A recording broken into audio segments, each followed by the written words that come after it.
Hi, Jess. Welcome to another Team CP Media podcast for 2022. This is number 77 on the cards, which is pretty awesome. And joining me tonight, we've got Jess. How are you doing, Jess? Yeah, good, thanks. Going well. How are you going? Yeah, going really well, really well. A big thank you before we go too much further to True Fleece for bringing us the podcast tonight. We've got a fantastic True Fleece beanie, which I had around here a moment ago, and we're going to give that away as a result of the show. So comment on, give us a comment, give us some feedback, tell us what you learnt, tell us your highlights, etc. of the show, and we'll collate those next week, and we'll give you somebody. We've got a bunch of True Fleece beanies to give away, so exciting to do that. Sounds great. Jess, it's the our main vertical meters challenge. There's been a massive amount of vertical meters run, walked, and biked. We'll have our Everest Day coming up this Sunday as well, the 29th. Could you give us a bit of an update on how those vertical meters are looking? A couple of weeks ago, they're a little bit skinny based on the amount of swimming that you've been doing. Not many vertical meters involved. I don't get much vert when I'm in the pool, unfortunately. But I have managed to get up Roy's Peak, and I may just be a late contender. I might just go out this weekend and do a couple of laps of Roy's and just slide in the back there. A contender, I like it. I like the confidence there. That's awesome. That's very good. Yeah, good stuff. Absolutely.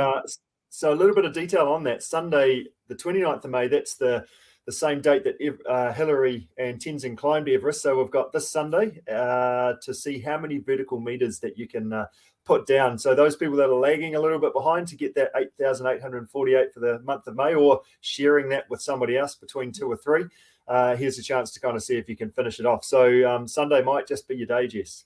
Yeah, we'll see.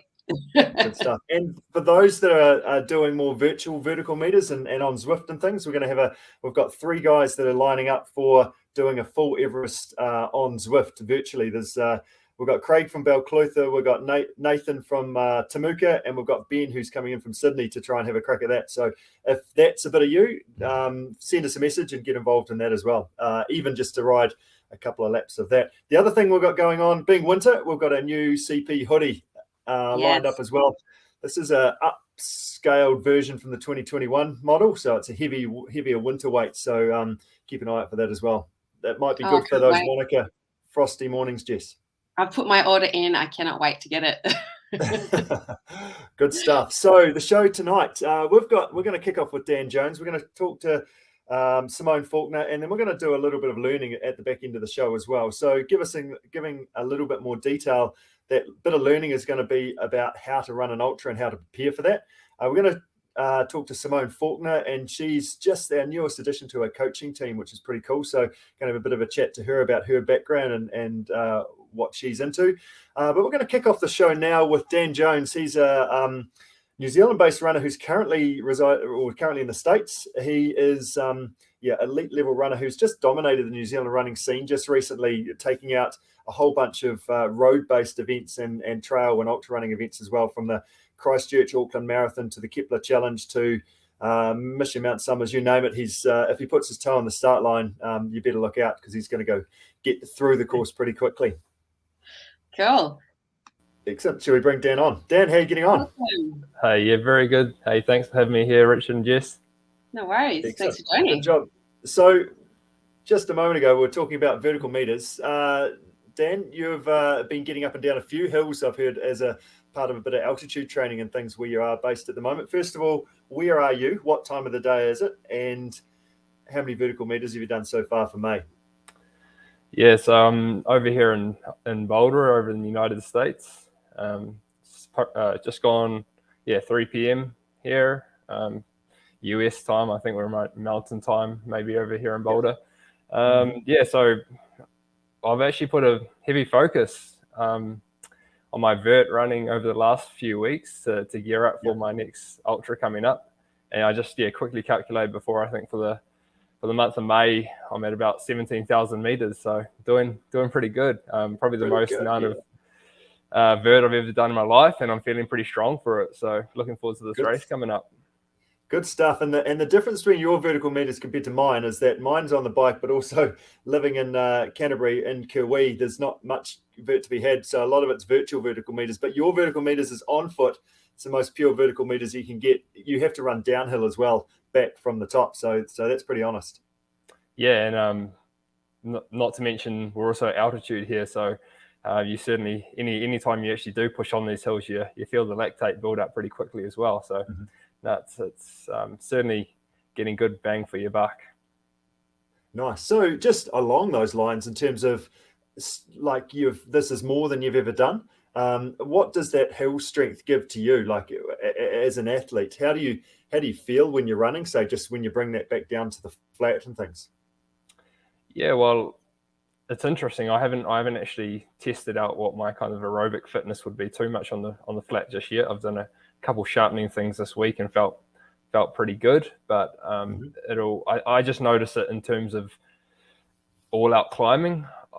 Usually I'm a bit of a hands on knees type walker, or power hiker, you might want to call it. And I've just noticed that with this vert focus, I can actually just run up hills 1,000 meters at a time. Some of these hills just go on and on over here, so it's pretty awesome just to have that strength to keep powering up rather than having to have those hands on knees breaks, especially when the trail is not too technical, because then you really get some good efficiencies out of carrying on running up. Is that part of you just trying to move differently, like to try and get up on your toes and use your calf muscles a bit more, opposed to sort of engaging your glutes and the way that you're trying to get up those hills? Is that part of the way you're doing it, or is it actually more just from an aerobic fitness perspective? I feel I can actually sustain that better.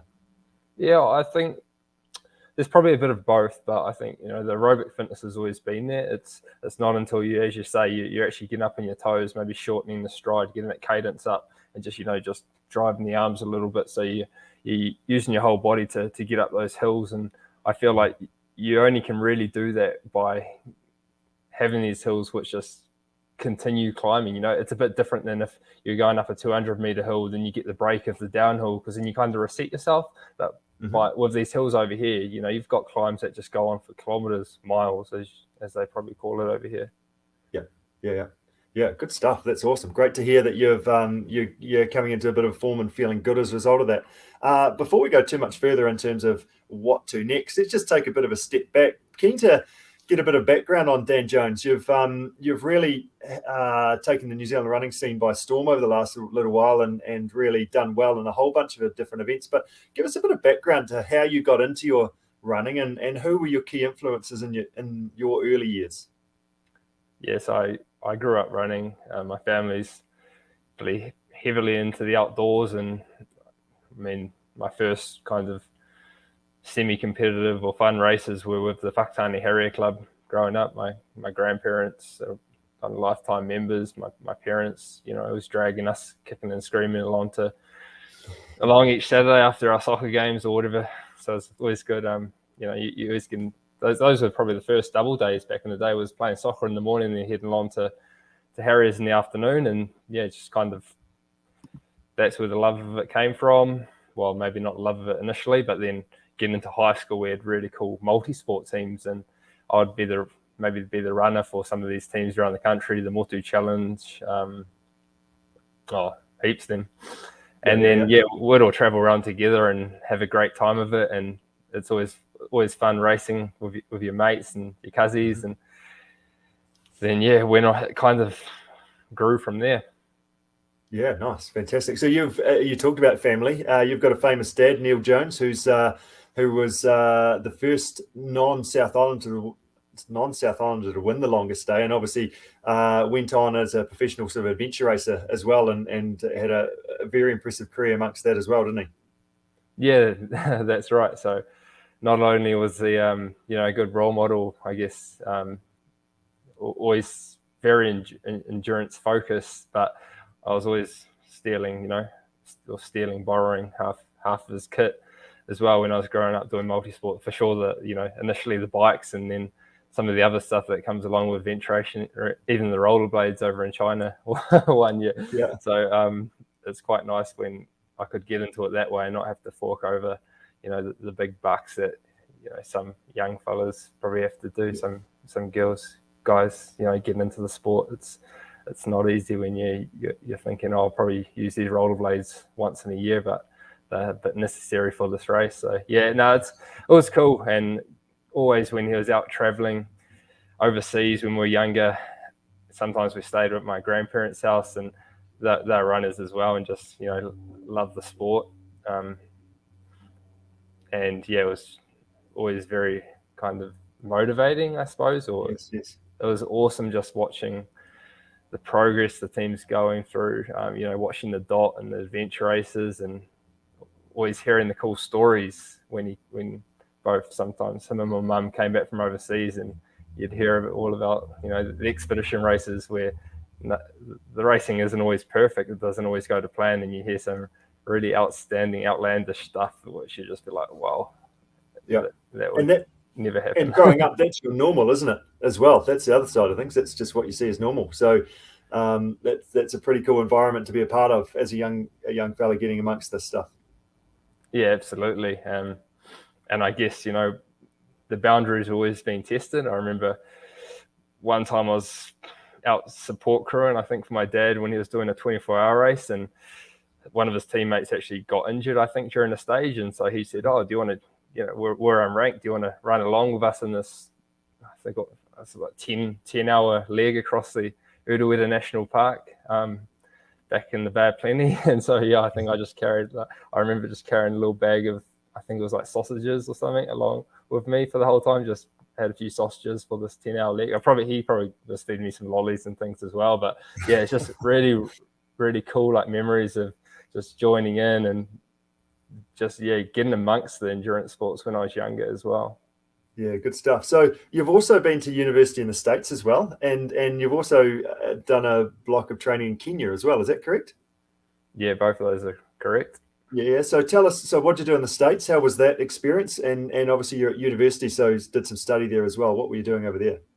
Yeah, so I started out my studies at Eastern Kentucky University, got on a athletic scholarship to join their cross-country and track team. So what that kind of looked like was I'd go over there. Well, yeah, I lived over there for 4 or 5 years. Mm-hmm. And so I would study, got my degree in business, international business. And yeah, I ran for the track team and cross-country team. So we would all, would meet up every day, would go out and do our runs, our workouts together. And then on the weekends would travel in a bus or all across the US, or bus or fly to different meets and race as a team. And it's certainly, I guess, where as I progressed in the sport, it's probably where I dipped my toes in a little bit more. Whereas back in high school, it was more so just doing the fun kind of trail running events. But you certainly realize when you get to the States that what we thought you might have been half decent back home, you're in a completely different ballpark. That's right. In terms of competition. Nice. And you're able to cope with that? A lot of guys that come from New Zealand sort of burn out in that environment, just do too much and just cook themselves. How did you cope in that environment? Yeah, well, it's a bit of a hard one to answer, I suppose, in the sense that with the pressure and with it all, I certainly probably did get a little bit burnt out, but I don't think that's due to the amount of miles I was running. Maybe in terms of the intensity and the how often we were racing, but it wasn't in terms of the actual mileage, because I've learnt from then that I can actually handle a lot. But it was more so, when I actually did end up finishing my college career in running, I was like, wow, I need a break from this. Like I am actually over it. I'm quite sick of running. And yeah, you do hear a lot of student athletes over here with the same kind of thing. But I think that might be kind of normal. I mean, you're putting all of this effort into racing and training as hard as you can, or what you think is as hard as you can for like 4 or 5 years, along with getting your education. It's a lot of focus, which is good, but it's a lot of focus on the same routine day in, day out. Yeah, for sure. And then also I mentioned that Kenya experience as well. How long did you spend over there, and how was that for you? Yeah, so Kenya happened probably a good 4 or 5 years after university, but that was when I was actually targeting the marathon, and I'd run a couple good decent marathons before then, and going over to Kenya was actually the main goal. Was a good 5-6 week training block before I was actually going to continue on to Hanover Marathon over in Germany. Mm-hmm. So I wanted to really hit Kenya hard, train there for 5-6 weeks, and then really propel myself off into a good race. But what actually ended up happening was I got over there, training was going great, but that's when the initial COVID spread started happening, and I probably, I've spoken about it before, but I probably underplayed how severe or serious the COVID spread would be, and when the kind of call came out saying New Zealanders overseas should probably try and head home right now, I definitely delayed that right now to 2 or 3 weeks, and then borders ended up shutting, and I ended up getting kind of stuck over in Kenya for about 5 months. So the 5 week training trip turned into about a 4 or 5 month. Initially, endeavored to really try and improve myself, but then I was over it again. There's no racing.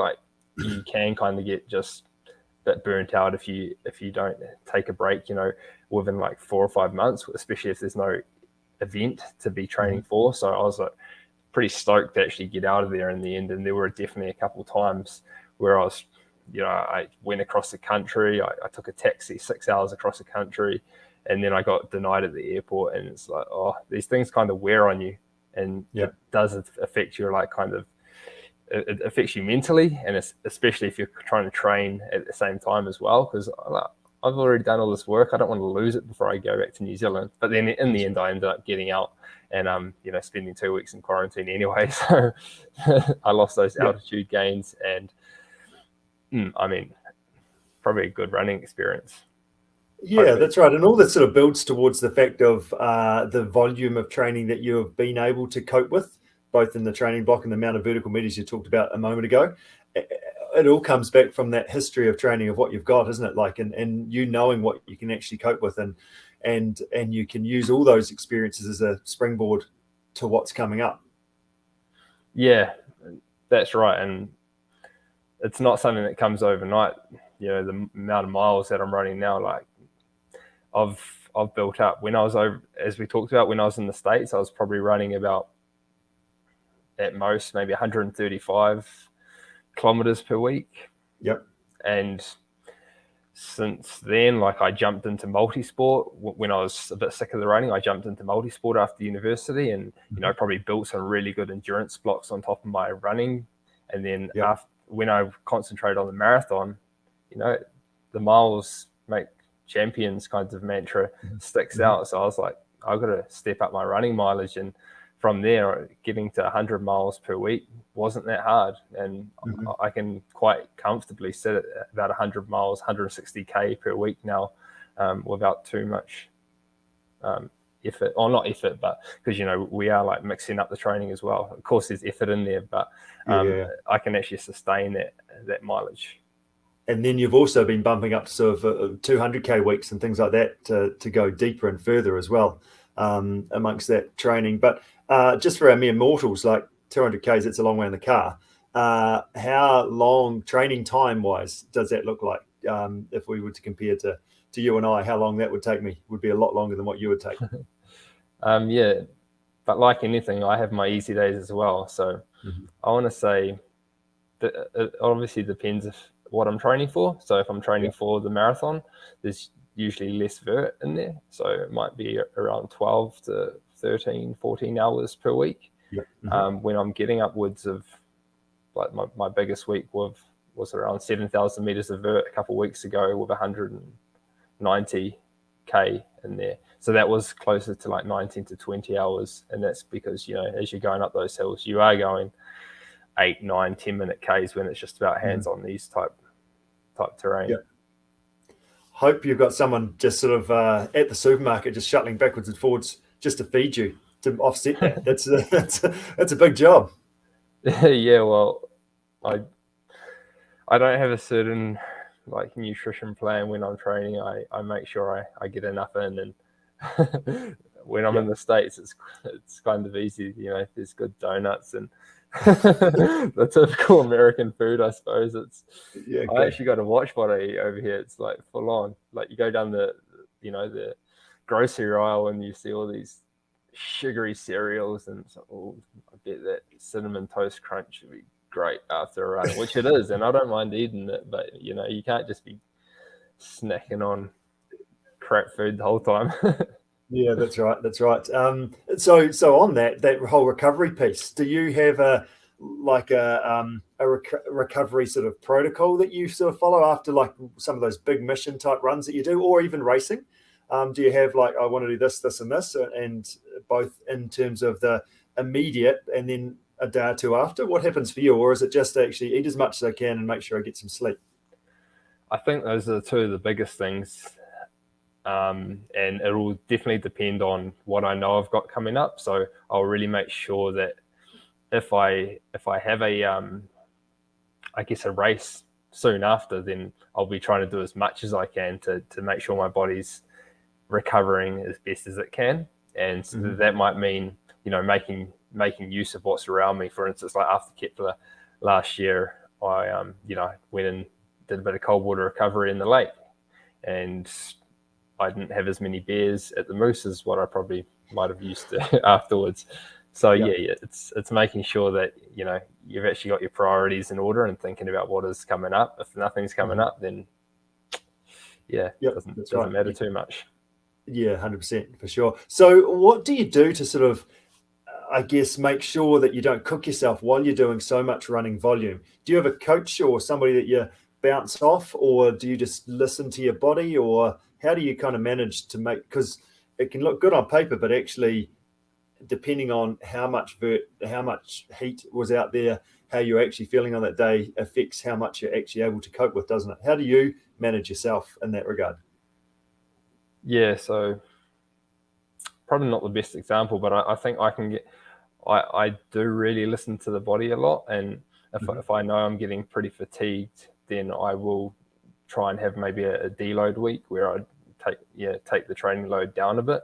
And I am actually looking at what events are coming up. So if I know I need to be training hard, then I am training hard, and then tapering off before the event and making sure I get some good recovery in, as we kind of talked about after the event, before I actually start bumping that training up. And really, I think it just really depends on what your race calendar looks like, because if you are jumping from event to event to event, you do have to have like a few days of good recovery after a hard race, and then you can jump back into it, especially if it's only like a month away, the next event.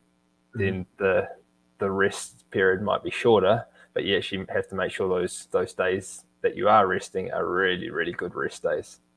Yeah, nice. And as part of that, like actually swapping things around, but do you do much strength training as part of your sort of overall picture, or is it actually I'm all running based at the moment? That will kind of depend on where I'm at.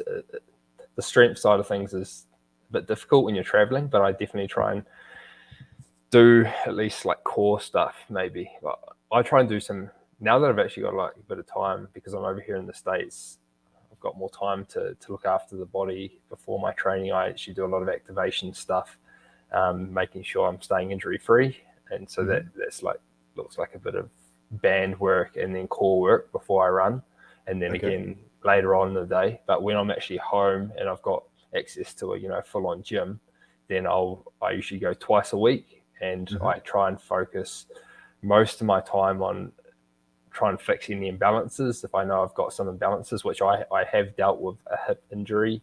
Anthony Chapman's treated me over the last half a year for it, giving me exercises and things like that, which has been awesome. But I've got to put in that that practice in the gym, that all the different exercises to make sure that I'm trying to fix that imbalance. And so I can kind of just run and train injury free, because everyone knows that there's nothing worse than trying to push through an injury with it getting worse. So if I can actually just get out the door and run each day injury free, then I know I'm doing a good job with my strength work. Good. Well, tell us a little bit about more of the activation stuff before you go running. What does that look like? What are some of the movements you do? How does that? Is it just before you go running, or is it sort of a couple of hours before? What sort of things do you do there? Yeah, at the moment it's just before, so I just wake up in the morning, have a coffee and all that, and then I'm using the band to basically do some one-legged like knee raises. So standing up, got a band trying to pull me off balance, but I'm trying to activate my glute. So I'm actually just like it's trying to pull across from me. So I'm actually just really engaging the glute and then driving up with my knees. So I'm actually trying to keep. I can feel it when I can feel that burn in the glute and the hip, because then I know that's working. And that if I do that before I run, it's usually taking that kind of hip pain that I sometimes feel away. And then I'll go to the ground and do some like fire hydrants and like dead bug type core work, and some twists. Yep. To really activate the obliques as well, because that tends just to help me keep my form when I'm running. So. Yeah, good. So yeah, just turning those hips on, that's really good. Good for sort of us to hear from that you need to do that to engage those muscles. You don't just have this perfect technique all the time. You've got to tell those muscles how you want them to work to be able to hold yourself together and to be able to keep moving well. Tell us a little bit about your hunting. I read a blog post a couple of months ago about a crazy mission into the Tawaras out of Wellington, and how does that sort of thing fit into your training? You were carrying deer, and you were, I think, running late for a wedding. There was all sorts of things going on. Yeah, well, thankfully I made it back to the wedding in time. Otherwise, I would have been in deep trouble there. But hey, that was definitely a motivator to keep moving. And yeah, I think it's just because, again, it kind of brings me back to my roots of the outdoors and grew up hunting.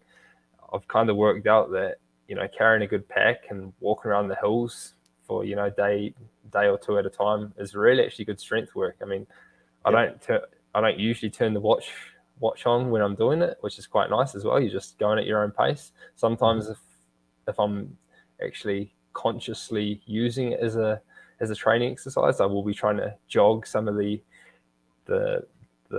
less technical parts of the trail, and it's basically a gym exercise when you're pushing up from different rocks and trying to keep your balance as you're walking along, ridge lines. Yeah, it's all about the balance and like moving, and it's actually pretty good. And I mean, I'd recommend it for anyone that's looking at what are you doing when you're running across Goats Pass. Basically, you're doing the same thing, but just with a smaller pack. So it's really good for strength work. And hey, for me, it's exciting being out in the wilderness and trying to. If you're lucky, if you get the bonus of filling the freezer and giving yourself some food for a good couple of months, then hey. So next time, as I wave you goodbye, as you sort of run past me in the I've done the 2-day the last couple of years. I think you've passed me in the last couple of years or so when you've been dashing across there. If I do more running with a rifle and a deer on my back, I'd probably go better. Well, not necessarily. Some people don't rate the hunting side of it. If you're more of a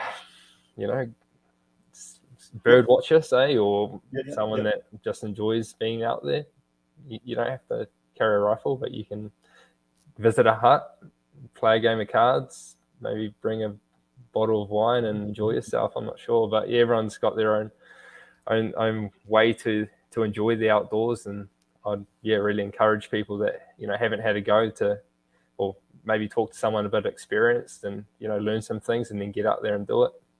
Yeah, it's about the adventure, isn't it? And keeping it fun is a big part of it too. Exactly. So just in terms of your progress and your training, do you do any testing about this is where I'm at? Do you do any sort of faster stuff or hill time trials or anything like that? Or is it actually, I just know that I'm going better based on some of those longer runs that you do?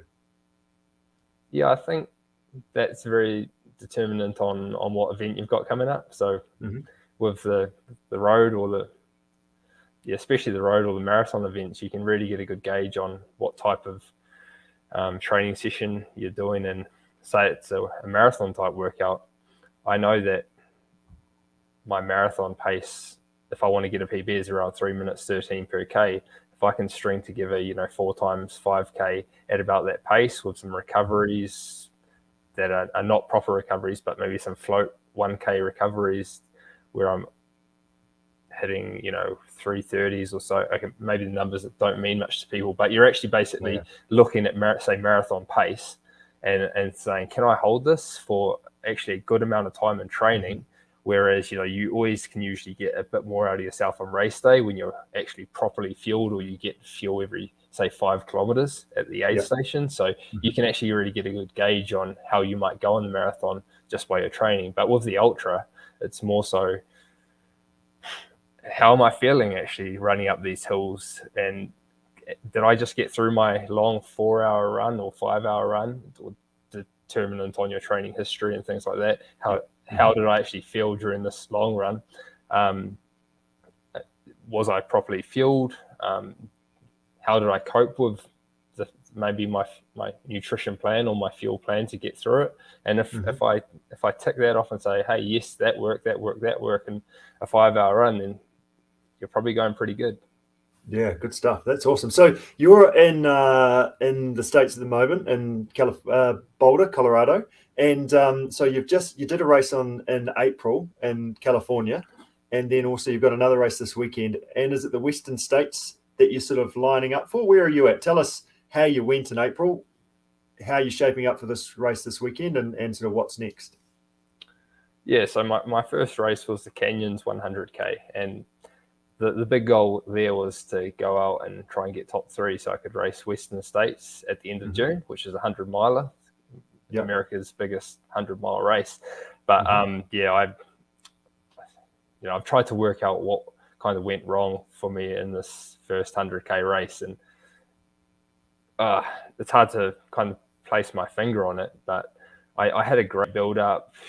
Maybe potentially I could have tried to get over to the States a bit earlier than, say, a week before. I just felt like ever since I stepped foot in American soil, I felt flat, and I'm not sure if my body was trying to fight something, or and it was just struggling to find that spark. I'm not 100% sure, but I battled through that race.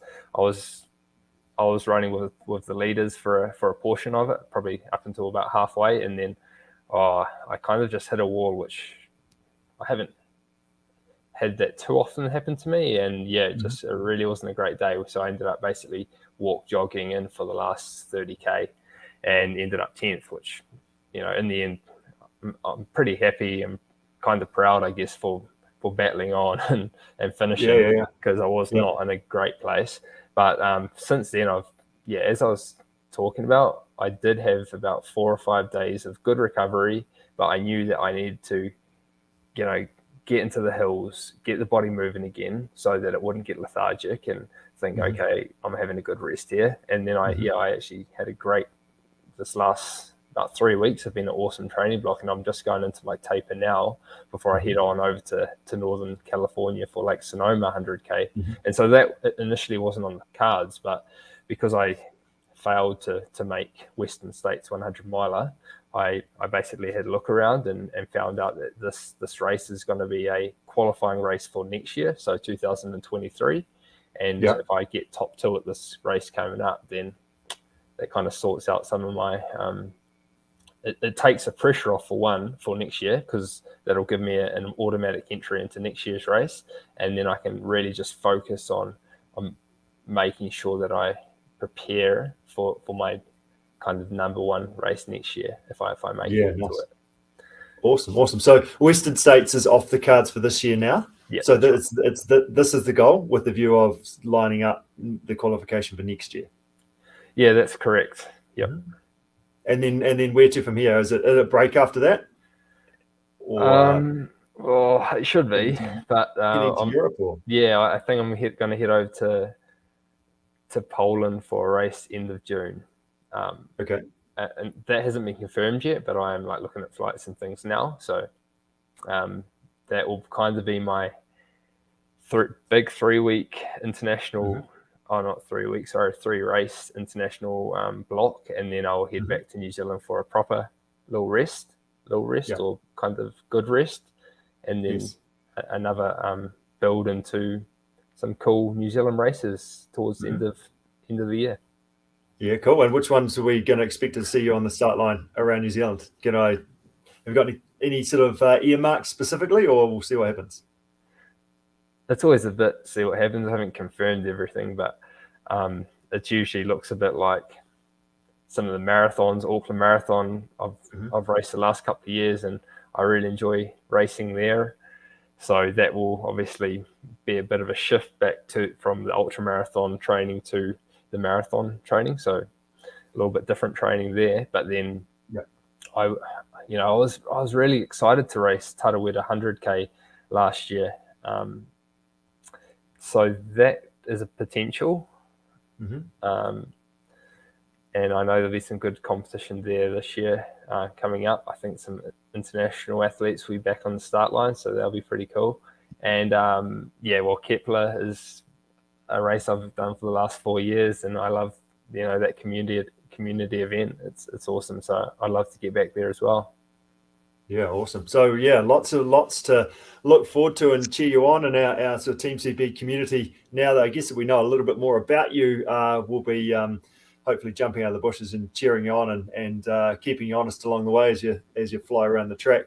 Before you go, Dan, we've got a quick 5 questions we're going to throw at you. Not allowed too much thinking, but yeah, keen to sort of get a bit of a feel for where you're at. So I'll lead out is what's your go-to breakfast?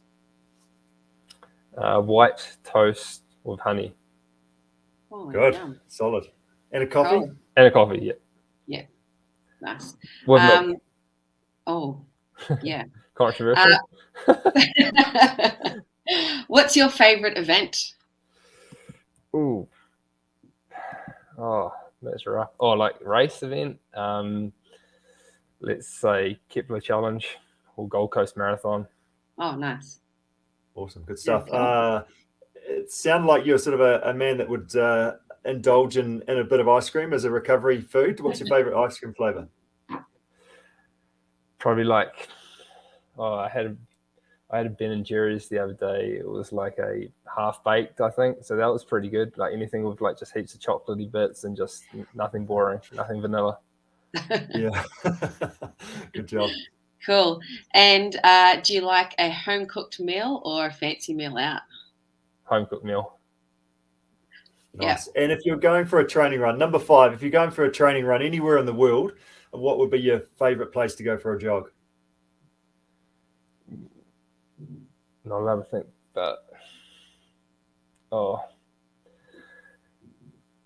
Southern Utah, where I spent a bit of time with Hayden Hawks running just recently. He took me to Bryce Canyon and Zion National Park, and I mean some of those trails are just unbelievable. And I hadn't even really heard of some of these places. So if you're ever in like Southern Utah, I'd just so highly recommend hitting those up if you can get there.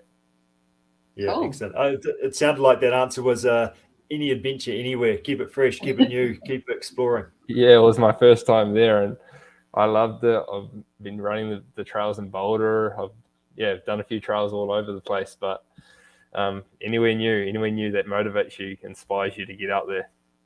Yeah, good stuff, Dan. Hey, thank you so much for your time. All the best for the race starts this weekend, the Lake Sonoma 100K. This weekend, yep. Yep, fantastic. Go hard, give it heaps. Look forward to hearing how you get on, and all the best for the next race, and hopefully look forward to cheering you on when you get back to New Zealand later on in the year as well. Hey, thanks, guys, and thanks for listening, Brian. Thanks for joining. Cheers, man. Thanks heaps. Cheers. Nice work, Jess. Lots of good stuff there. Have you got a key takeaway, key learning from your perspective? Yeah, the importance of pre-run warm-up and activations for me, that one really stuck out. And it's something that I try and do myself, and I try and program for my clients as well. Get the old trust your resistance band out. Yeah. No, that's How about good. you? It was really good to hear that, just to engage those muscles and especially and at early level, isn't it? I think it's, for me, it was, again, just goes back to that volume that he's running. Obviously, he's an elite athlete, but just the amount of hills and things, and how much pressure he's putting his body under to recover from, and it's taken time for him to get there, and it's really cool it's going to be really interesting to follow him over the next couple of years, since he's got that really good endurance base going on, and what he's actually capable of. I think we're going to really see him getting better and better and stronger. So we've definitely seen that in New Zealand, but it's going to be interesting to see how he goes, if we can string some performances together on the world scene. Yeah, absolutely. Mm-hmm. And so nice who work, have we got nice next?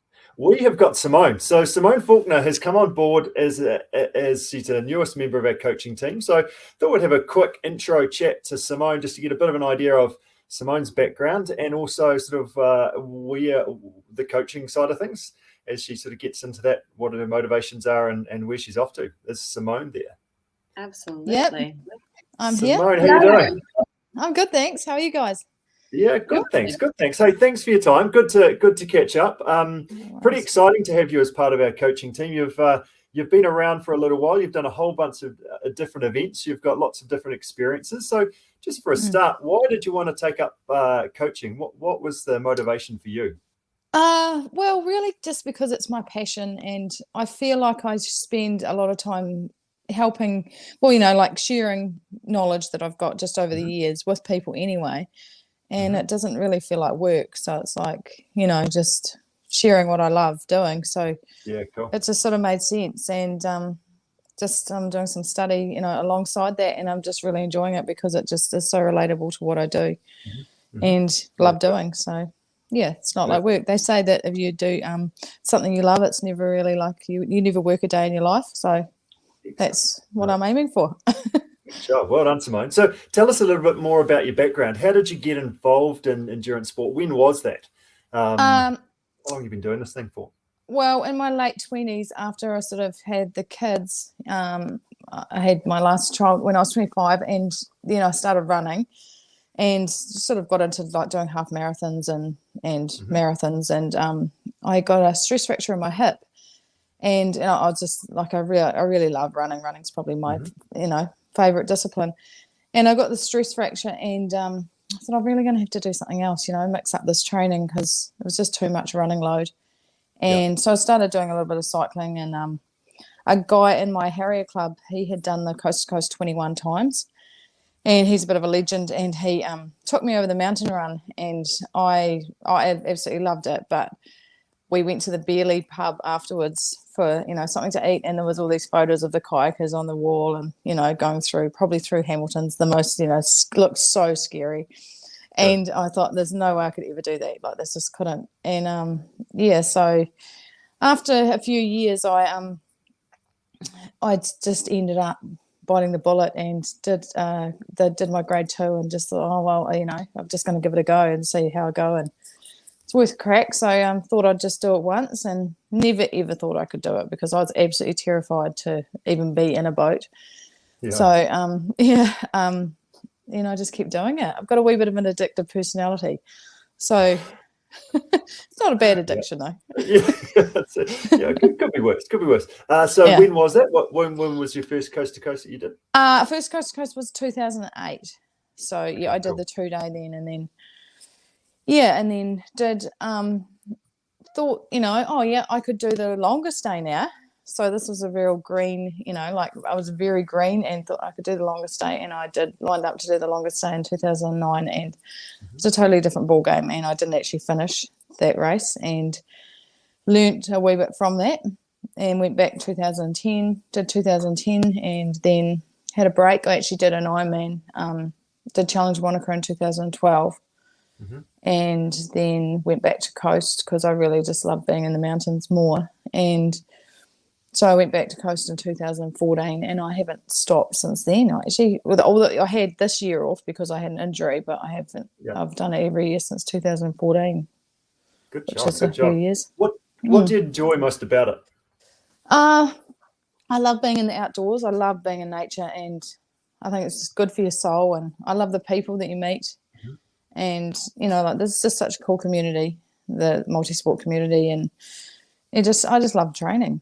I love training in that environment, and it's just a great excuse to have to train in that environment. Get out. Tell us about a performance that you're most proud of and why. Well, in 2014, I had just turned 40, and I did the 2-day, and I was thinking I really want to do well in my age group, a new age group.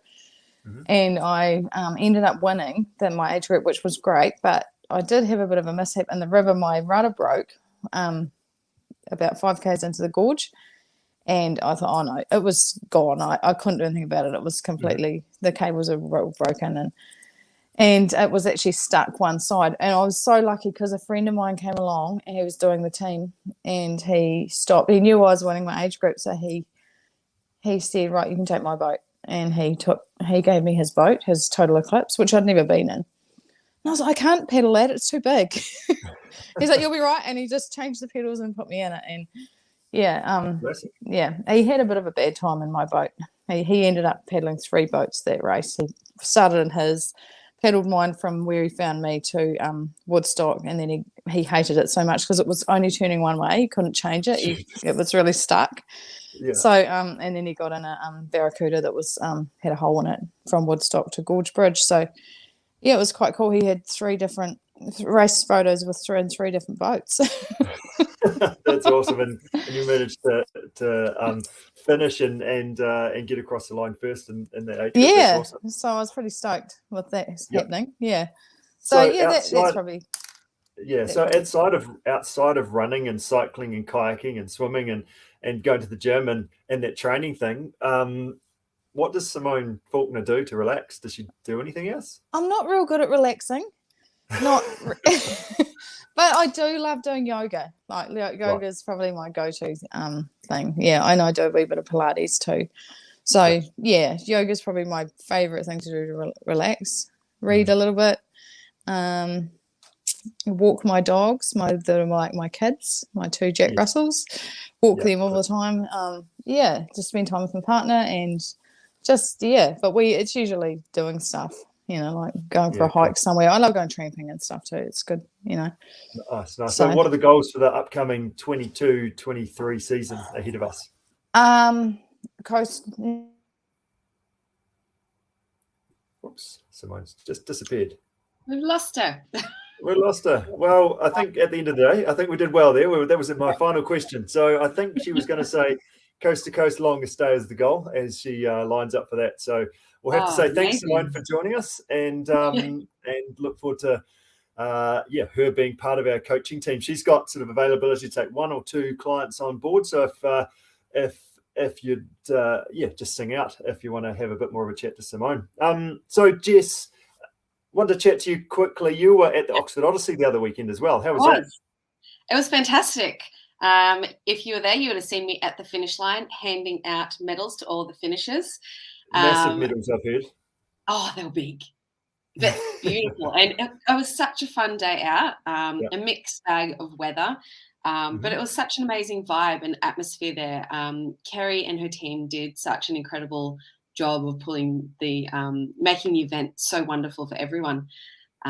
So I was really proud to be supporting and cheering on everyone as they cross the finish line. Good job. Nice work.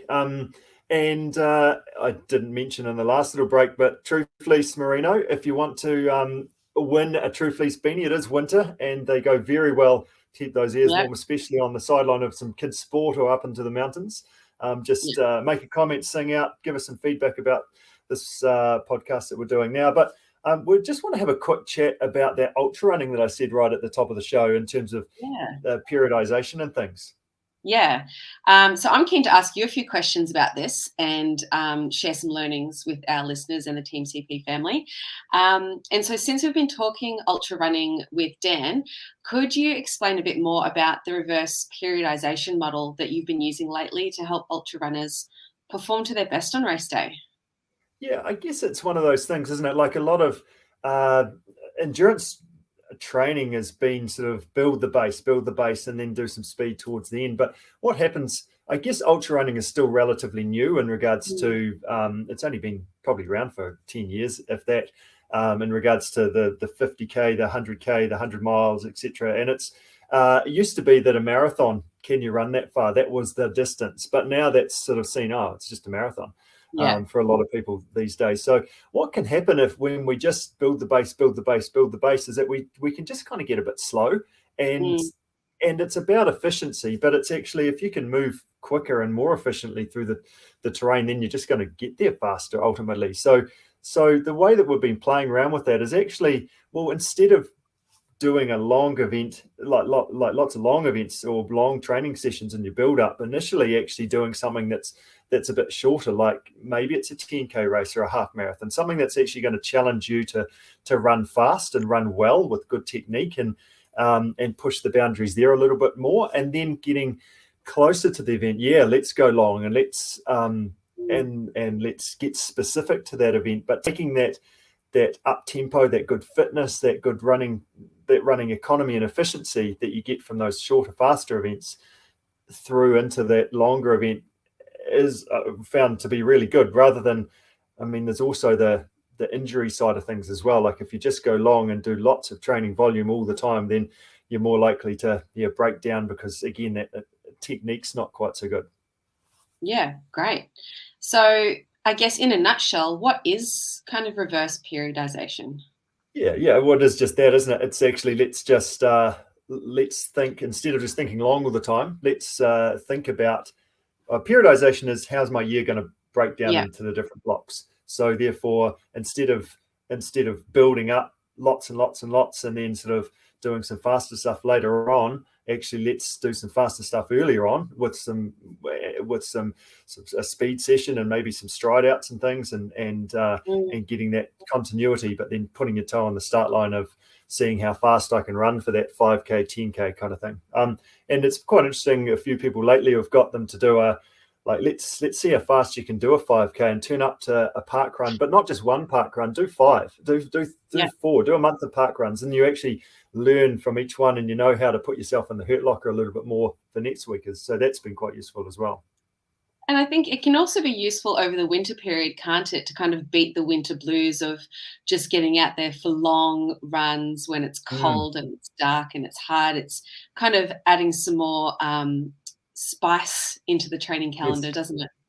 Yeah, that's right. And there are some good sort of August, September type events that are around that 10K sort of range, both it doesn't have to be on road, but sort of trail type runs.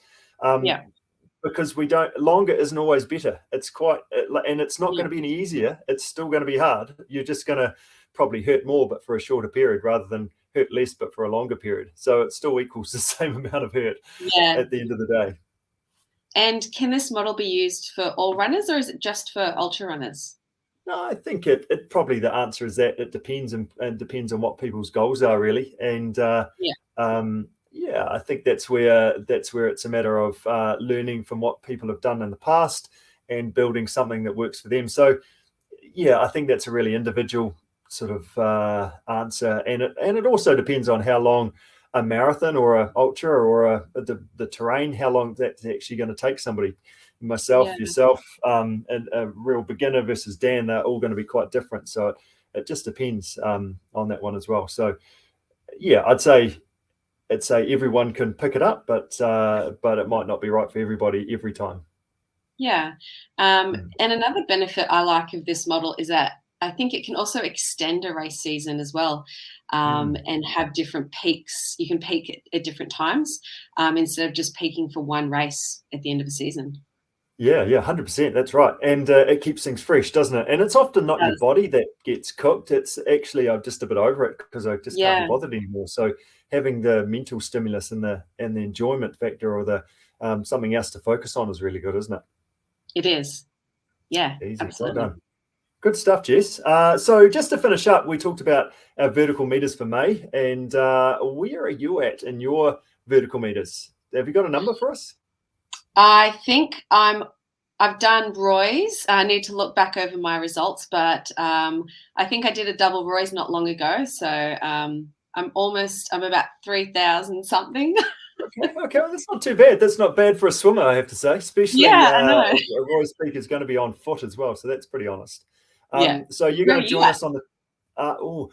I did 2,000 vertical meters with our CP Adventure Day CP squad Oh, so nice. on day one. So that sort of set me up. That was well planned for a few months ago. And then with all the Zwift sessions, virtual vertical meters, I'm counting them. Some people might not think that they're quite what they're cracked up to be, but definitely plenty of hurt involved. And it takes me through at about 8,500, I think, currently. So my best May that I've done for a number of years, actually. Yeah, that's nice. So yeah, cool. We'll crack on and probably click over the 10,000 this time around, which will be good. Fantastic. Nicely done. Hey, big thanks for your time. Thanks for helping us out, push the buttons. Jess, thanks. A big thanks to Dan and Simone. And looking forward to catching you up again next week. Well done for all those people that are getting out for those vertical meters, and looking forward to hearing some comments, getting some feedback, and be able to give our True Fleece beanie out as well as a result of this show next week. Cool. Have a great week, and I'll talk to you soon. Good stuff. Cheers, Jess. Thank you. Cheers. See ya.